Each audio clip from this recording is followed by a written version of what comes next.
bonjour, nouveau vlog. Aujourd'hui on va explorer le nord de Gizeh. Du coup on va rejoindre le Caire Mall. Donc c'est un centre commercial et après on poussera un peu plus pour aller plus du côté sud du Caire où apparemment il y a une église suspendue. Je sais pas trop ce que c'est, à part que c'est une église bien évidemment. Mais on va voir ça et on va découvrir, et en attendant on reprend toujours la même route hein. Toujours elle est calme aujourd'hui, assez calme, peut-être parce qu'on est samedi. Et chose importante, c'est que ils ont pas en Égypte, ils n'ont pas le même week-end que nous. Nous le week-end c'est samedi dimanche, en Égypte eux c'est différent, c'est vendredi samedi. Du coup peut-être aujourd'hui comme c'est l'équivalent de leur dimanche, c'est peut-être pour ça qu'il y a moins de monde et il y a moins de brouhaha. Vous pouvez le voir, ça klaxonne beaucoup moins. Je vous ai parlé plusieurs fois des déchets qu'il y avait dans cette ville. Et j'ai appris un peu ce qui justifie entre guillemets pourquoi il y a autant de déchets. En gros en fait dans le Caire il y a des déchets partout comme je vous l'ai montré. Et certains jours il y a des espèces de tractopelles qui viennent et qui récupèrent tous ces déchets. Vraiment ils prennent ça à la tractopelle parce qu'il y en a vraiment beaucoup.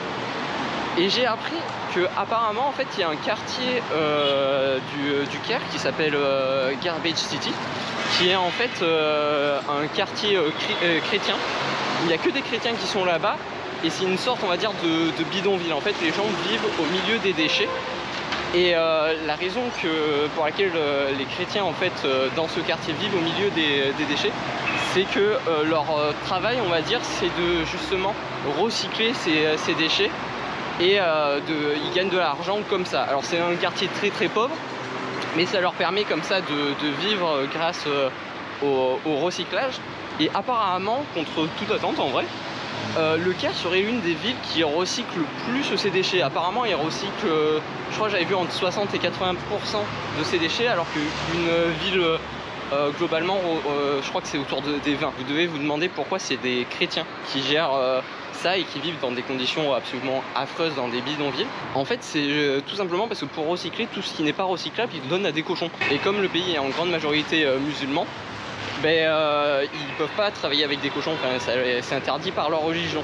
Du coup les seuls qui peuvent faire ça c'est les chrétiens, et c'est pour ça que les chrétiens ont ce business on va dire qui leur permet quand même de vivre. Alors par contre il faut prendre je pense ça avec des pincettes, parce que c'est pas non plus tous les chrétiens, mais c'est une communauté chrétienne qui vit dans ce bidonville, et c'est une communauté qui est très pauvre. Et du coup vraiment c'est leur seul moyen de gagner de l'argent, c'est le recyclage. Comme je vous disais tout à l'heure, ils ramassent derrière les ordures. Et on peut voir que là la rue est relativement propre pour Gizeh, parce que bon en France on aurait une rue comme ça serait catastrophique. Mais par rapport au reste c'est assez propre, et du coup c'est ces personnes-là qui récupèrent les déchets et qui vont les amener après au Garbage City. Bon, en suivant Google Maps, on s'est un peu fait niquer parce que je devais traverser derrière, mais comme vous pouvez le voir, c'est en travaux. Du coup, je vais devoir faire un autre détour. Et voilà, on va continuer à explorer un peu ce côté, mais après, honnêtement, c'est un peu comme toute la partie qu'on a déjà faite quand on a exploré Gizeh. Il n'y a pas de choses qui changent beaucoup. Il y a un peu plus de boutiques quand même, que ce soit comme ça ou là. On sent que c'est le week-end parce qu'il y a toutes les boutiques qui sont fermées. Les seules qui sont ouvertes, c'est celles qui vendent de la bouffe, de l'eau et tout. Mais sinon, tout le reste est vraiment fermé. Et j'espère que le mall va être ouvert, parce que sur Google, il disait que c'était ouvert, mais je me méfie de plus en plus du coup. Je viens de voir un truc fou. Ici, ils ont des Sandero en voiture, mais c'est pas des Dacia, c'est des Renault.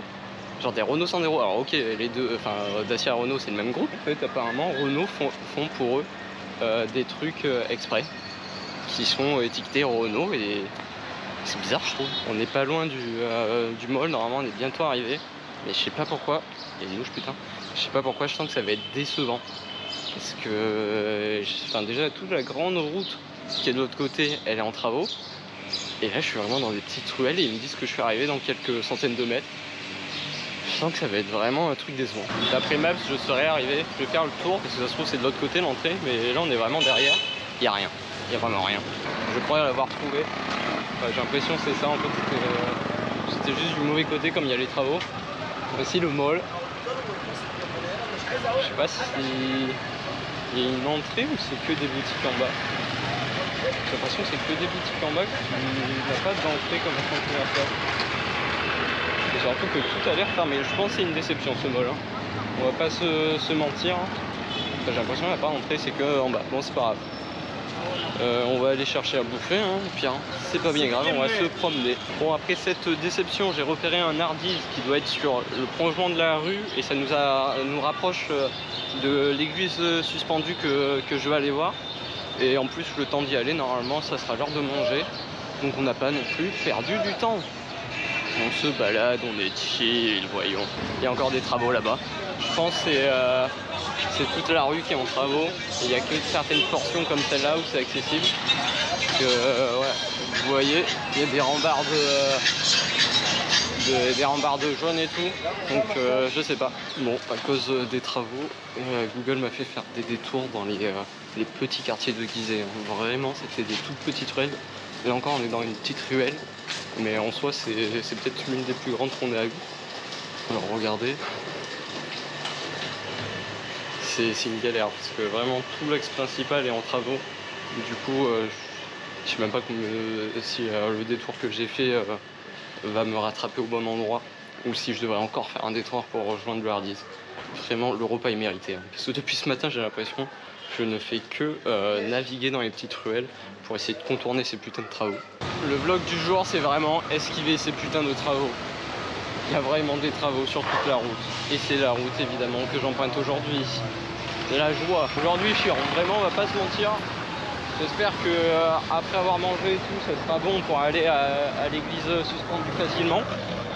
Parce qu'en plus, il n'y a pas vraiment d'autres choses à découvrir. Hein. Là, ça ressemble vraiment à tout ce qu'on a déjà fait. Et il n'y a même pas de boutique ou quoi. D'ailleurs, je me suis pas fait alpaguer une seule fois aujourd'hui.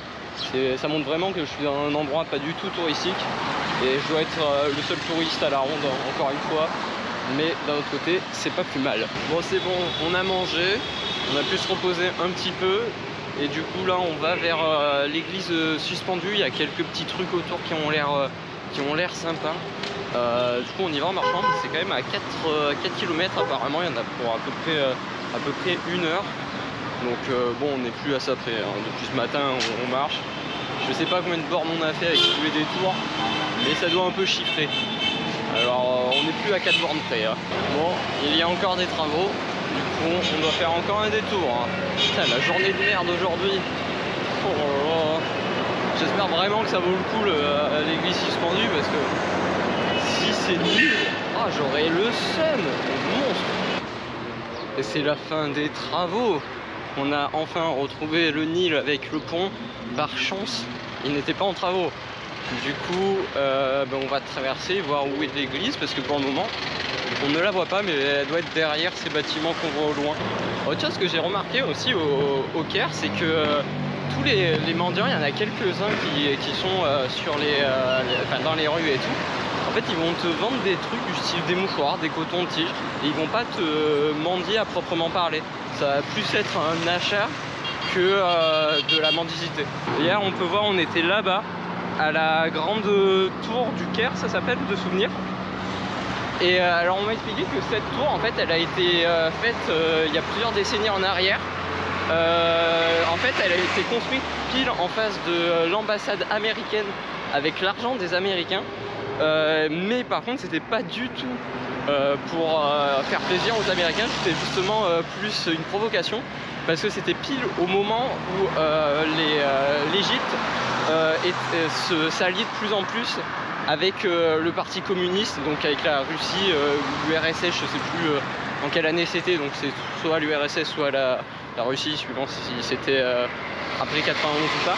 Du coup, ils ont construit cette tour pile en face de l'ambassade américaine pour que dès que les Américains regardent par leur fenêtre à l'ambassade, ils voient cette tour. Et cette tour du coup symbolise ce rapprochement qu'il y a eu à cette époque entre le parti communiste et l'Égypte. Après la journée qu'on a eue, je suis content de voir le Nil, vraiment. Je suis très content. Hier quand j'ai vu le Nil, je me suis dit bon bah au final c'est que de l'eau. Là aujourd'hui je suis content. Là ça montre on a vraiment avancé. Je vais fermer ma gueule en fait parce que pile en face de moi il y a encore des travaux. Je pense qu'on va pouvoir contourner par ici et en plus je crois que c'est là où je dois aller, heureusement, parce que sinon il y a des travaux juste là. Bon, les travaux continuent à nous péter les couilles parce que ce que j'avais pas vu c'est qu'on est sur une île, on n'est pas de l'autre côté d'une île en fait.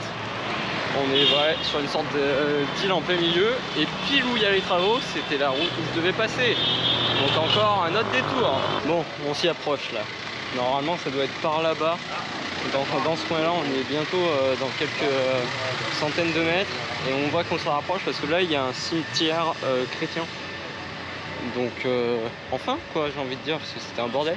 Limite j'en peux plus quoi.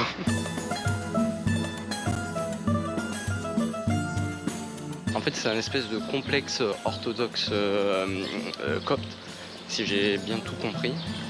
Et si je dis pas n'importe quoi, les Coptes en fait ce sont les chrétiens d'Égypte.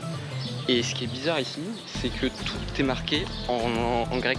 Parce qu'apparemment le mot copte vient du grec.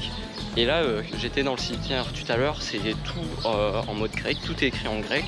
Même certaines tombes reprennent les temples grecs. Là sur les panneaux il n'y a aucun truc écrit en arabe ou en anglais, c'est tout écrit en grec. C'est assez étrange de se retrouver là-dedans alors que 2 minutes avant t'étais au milieu de la rue et il n'y avait aucun rapport avec la Grèce. On vient de visiter l'église qui est juste là, j'ai pas pu filmer à l'intérieur parce que c'est interdit. Mais franchement je crois que c'est la première fois que je rentrais dans une église copte orthodoxe, enfin orthodoxe même tout court. Et c'est assez beau à l'intérieur parce que du coup le bâtiment est tout en rond. Et c'est assez coloré, il y a beaucoup de dorures évidemment, mais il y a pas mal de couleurs, notamment du bleu et tout. Et maintenant du coup on va essayer de trouver l'église suspendue parce que ça c'était pas assez là. Je sais pas le nom de cette église, je sais même pas si c'est vraiment catégorisé comme une église, peut-être une basilique, je sais pas. Il n'y a pas de truc marqué par rapport en grec. Et évidemment je parle pas le grec, mais du coup on va voir l'autre église, normalement elle est un peu plus loin. Et en tout cas on n'aura pas fait le voyage pour rien, parce que rien que ce côté-là est quand même très chouette. En fait, c'est l'église Saint-Georges. Il y a un panneau, c'est marqué en anglais et en arabe, je n'avais pas vu. On est à l'église suspendue qui est juste derrière. On l'a enfin trouvé. Alors pourquoi elle s'appelle église suspendue, j'en ai aucune idée. Surtout qu'elle n'est pas plus suspendue que ça.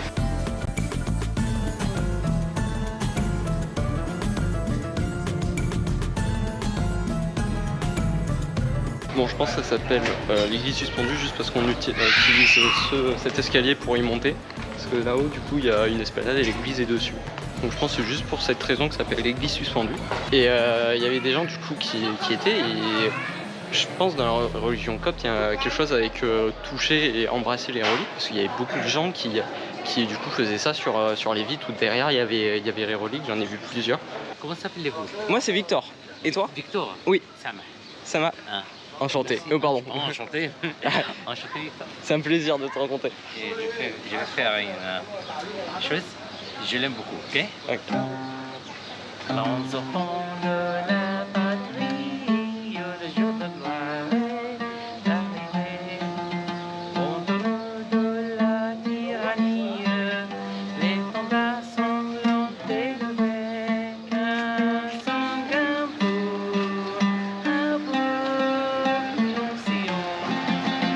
Waouh. Ah, vous avez embelli la ligne. Parce que quand je dis pour vous maintenant, j'adore la France. Je suis égyptien, ok? Mais comme j'aime l'Égypte, j'adore aussi la France. Ah oui, ça n'empêche pas. C'est une belle ville. Très très très gentil peuple. Vous avez de la chance. Parce qu'on n'est pas connus pour être les plus gentils. Non, dans mon point de vue, non, ils sont très gentils. Et enchanté de vous voir, vraiment ravi de vous rencontrer. Ah oui, c'est un plaisir. J'adore ces rencontres. Ici en Égypte, dans votre pays. Merci, c'est gentil. Putain, c'était incroyable. Le monsieur, le vendeur, qui juste, il parle hyper bien français en plus. Et juste, it's good. Juste qui me propose de sortir son flûte pour faire une musique. Je m'attendais pas à ce que ça soit la Marseillaise, mais genre il a trop bien fait. Enfin, c'était incroyable comme truc. Vraiment, premier degré, j'ai kiffé le moment, vraiment. Je devais refaire alpaguer, il y a un monsieur qui veut que je lui écrive des trucs en français pour sa boutique. Oh, hello. Comment ça va? French, très bien country. I like French, very bon country. Du coup, What's on your va name? l'aider. My name is Victor, and you? Victor, my name is Tariq. Tarek? Tariq. Today is my Nice to meet you. birthday. Oh, really? Really, I'm not joking. Oh, happy birthday! Some fun tweet here. Welcome in my house. Thank you, thank you. Yeah, look, sit down here. I give you my paper and pen. Yeah, no problem. I live here upstairs. Ah, okay. And the next door is my house, but this is the other shop. Okay, you have many shops? لا, only this one. Only this one. Okay. But I have a factory. In Arabic, say shukran. Shukran. It's thank you. Thank you. Ok. Bon, je sais pas ce qu'on a filmé exactement, mais en gros, je vais marquer là ce qu'il m'a demandé. On a un peu parlé comme vous avez pu voir. Et pour le moment, habituellement les vendeurs veulent toujours avoir quelque chose, te faire payer quelque chose ou quoi. Là, c'est tout l'inverse. Au contraire, il avait presque besoin de moi. Je sais pas s'il y a une douille qui va venir ou pas, mais c'est incroyable comme il change en attendant. Il est très très sympa. Shukran for the tea. I have a garden not in Cairo. I am half Cairo. Okay. My grandfather, my father is from Cairo. My grandmother outside Cairo. It's farm. You know farm? Ok. Farm. I have a garden and I make flower in the garden. Du coup, je dois vlogger avec le GH4 parce que GoPro n'a plus de batterie. Sinon, on a encore été alpagué, mais c'était cool parce qu'on a eu un bon échange avec le gars. Et du coup, c'était sympa. Le gars, on a bien parlé. Il m'a raconté un peu des trucs, je l'ai un peu aidé. Mais bon, comme je m'y attendais, à la fin, il a essayé de me vendre un truc. Bon, pour pas le vexer, je lui ai dit que je repasserai demain, que j'avais pas de cash. C'est le seul moyen que j'ai trouvé pour pas les vexer. Et là, du coup, on va retourner direction l'hôtel. Il y en a apparemment pour 2 heures et quelques de marche. En gros, on fait comme ce matin, sauf que comme il y a les travaux, j'ai l'impression que ça va me casser les couilles aussi. Donc ça risque d'être la fin du vlog comme ça et on se retrouvera pour un autre jour. Ce matin à l'hôtel, il s'est passé un truc drôle. Ouais, vraiment ça m'intrigue ce lieu.